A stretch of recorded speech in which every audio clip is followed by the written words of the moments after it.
এক ছিল ছোট্ট গ্রাম। সেখানে থাকত রূপা নামে এক গরিব মেয়ে। বাবা দিনমজুর, মা মারা গেছেন ছোটবেলায়। অভাব অনটন তাদের নিত্য সঙ্গী। রূপা কাঁধে কলসি নিয়ে হাঁটছে, বাবাকে খাবার দিচ্ছে। হায় আল্লাহ, আমরা কেন এত কষ্টে আছি? আমারও যদি স্বপ্ন পূরণ হতো। রূপা জানলা দিয়ে আকাশের তারা দেখছে, চোখে পানি।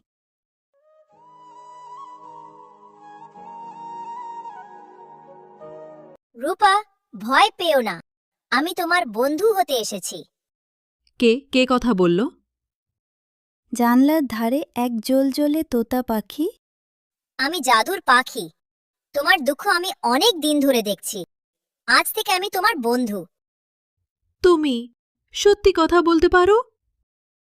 হ্যাঁ, কিন্তু মনে রেখো, সুখ পেতে হলে তোমাকে সাহসী আর সৎ হতে হবে। শুনেছিস রূপার নাকি একটা কথা বলা পাখি আছে?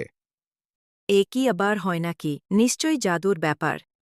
লোকজন অবাক হয়ে রূপার দিকে তাকাচ্ছে। কথা বলা পাখি? যদি আমি ওই পাখিটাকে হাতে পাই, তাহলে সোনা ধন দৌলত সব আমার হবে। মহাজন কিছু লোক ভাড়া করছে রূপার বাড়িতে যেতে।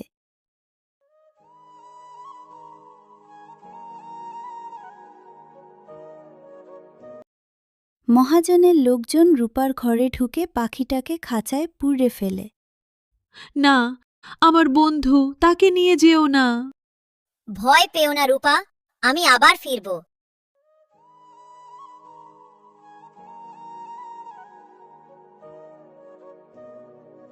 আমি তো সৎ থেকেছি, তাহলে কেন এভাবে হলো? আমি কি করব এখন?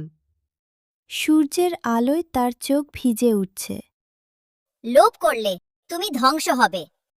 হঠাৎ খাঁচা ভেঙে যায়, ঝলমলে আলো চারদিকে ছড়িয়ে পড়ে।